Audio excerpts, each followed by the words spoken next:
think I recorded it twice already. I was kind of sounding kind of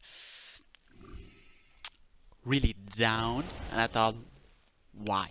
Why? You know, so I waited a little and I recorded again, right? We'll get just straight into my fights. Um, and yes, the thumbnail does not lie, but we'll come to that, right? We start with first thing, we are facing for Loki. So very good alliance. They had a rough season so far, but they are still very good. So to us, it was more like, okay, we still need to do our best, but it will depend if they have a good day or an off day, basically. Which actually, the same thing is for us as well. We have good days, we have off days, whatever. Anyways, Nick Fury on Aggression Fury. Dab the Great, also one of the many YouTubers in For Loki. Um, it's scary because Nick Fury, especially in his second form, with his own Fury and then Aggression Fury on top, he will hurt through block if you wait too long. And here, I am baiting that special and he gains those Furies.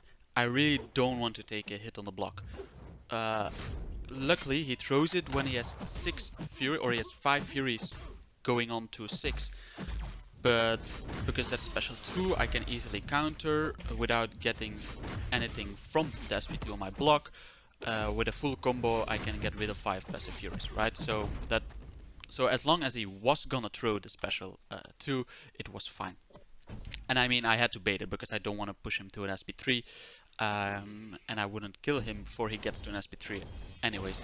But in the end, no sweat, I guess, even though it took a while before he threw that SP2. Then Massacre? Massacre.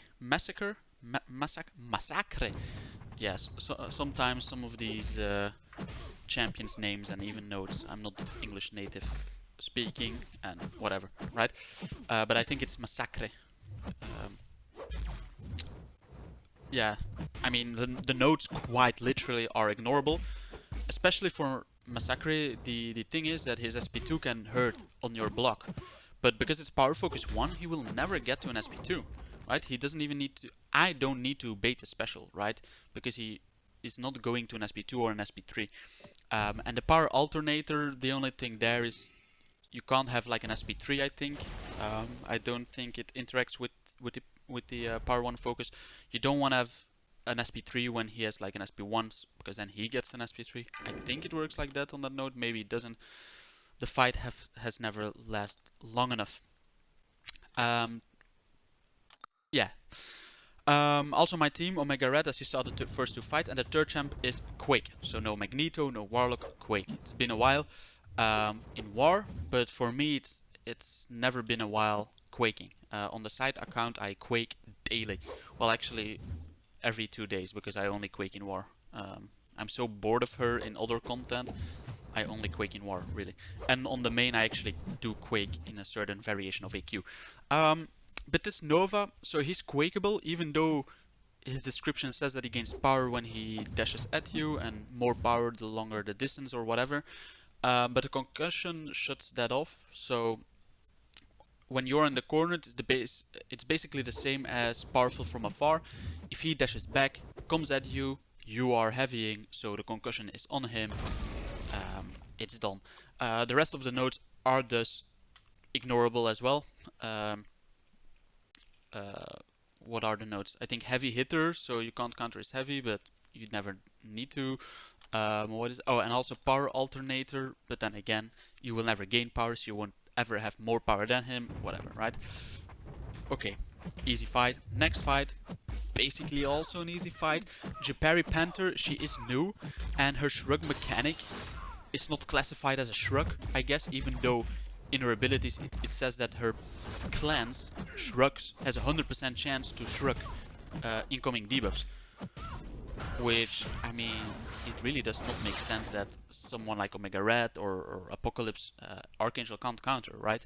Anyways, I did came to the after this fight. You saw that yellow bar after that SP1.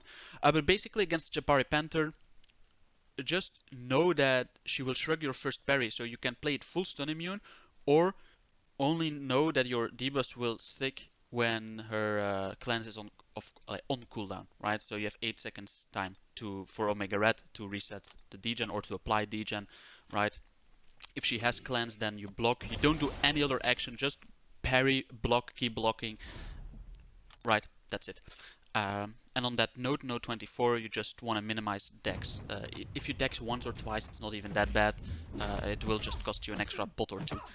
Against this Emma Frost, you can't really heavy counter, I think. Maybe you can actually. I did probably test, like, I think it's so long ago that I played Omega Red versus Emma Frost. But yeah, she's out of diamond form because she has more power than me. So I decided, okay, let's get that degen on. Then here I was thinking, okay, I still have 25, 26 spores. Let's just play aggressive. It made it so I got hit by the special one.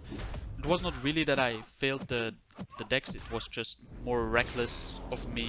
Instead of baiting, I wanted to keep the spores high up because I had no degen on her. So I was going in with a medium to hit her on her block, maybe get an unblockable or whatever. But then she threw her special, right? But her special one doesn't hit that much. I'm boosted. It's a tier 1 war. We are so close to getting a master finish. I'm not risking anything. Even though I kind of did there, but with the health boost, with the health and attack boost, the 30%, whatever, I wasn't worried if I got hit like 3 times with that SP1. Especially as right after you get some willpower healing to get some health back. The SP2 can hit way harder, but even then, if it's not on a prowess note or whatever. This is a harder fight, I think, and especially for in lower tiers. I think Ting in general is a harder fight there, but fights like Buffet or whatever as well. Because you wouldn't think that maybe Omega Red is a counter. I've said it plenty of times that Omega Red is a very good counter for Buffet because you don't hit a lot, so you don't need to dex a lot to evade specials. And yeah, you do a lot of damage. Anyways, against Ting, you can actually evade the special without triggering dex. So I blocked a special there because it wasn't unblockable, but before that I evaded a special without triggering dex. It was unblockable, so I had to evade it. Even if I did trigger dex and gave him Buffet healing, it wouldn't have mattered, right? He melts so fast. Just play like that kind of slow playstyle. Excuse me. That slow playstyle with Omega Red melting people so fast without giving them much power, right? It's so good. Here again, I don't want to dex, so I just block the special. Because here the Kingpin also on Buffet, I think even less annoying than a Ting, because you still need to manage the rock stacks. Here it's just, okay, if I have 6 spores, then he can't shrug me, because it's 10% chance per spore, and he has a 60% chance to shrug. So basically, I know that my parries will stick, that my degen will stick. He does get more power gain the more rage debuffs he has. But even if I needed to dex, even if he would be unblockable or whatever, it would not be that big of a deal. Now, as I said, I didn't lie in my thumbnail, and this is the last fight, so you know I will die here with my second Quake fight, and of course it's not Omega Red, right? With all the experience I had over this season with the new phone as well compared to last seasons, yeah, it will not be with Omega Red that I die. It will of course be with Quake. God damn it. And basically I've done this fight plenty of times, and this is actually where the mistake happened. I'm not even sure. I'm still like debating. It's not, to me, it's not really a mistake, but basically what the mistake is, or what the error was, or what it led me to dying.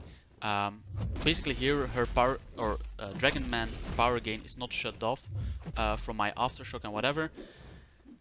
And that was basically because I intercepted at the start there. Gave him, of course, power with the hit, but also because he runs Mystic Dispersion, he also gained more power. And I guess my aftershock, because I needed to Quake, well, I needed to bait a special first still, but then the aftershock did not align with the cooldown of the power gain. And I will explain that more in my second attempt, because actually my second attempt went perfect.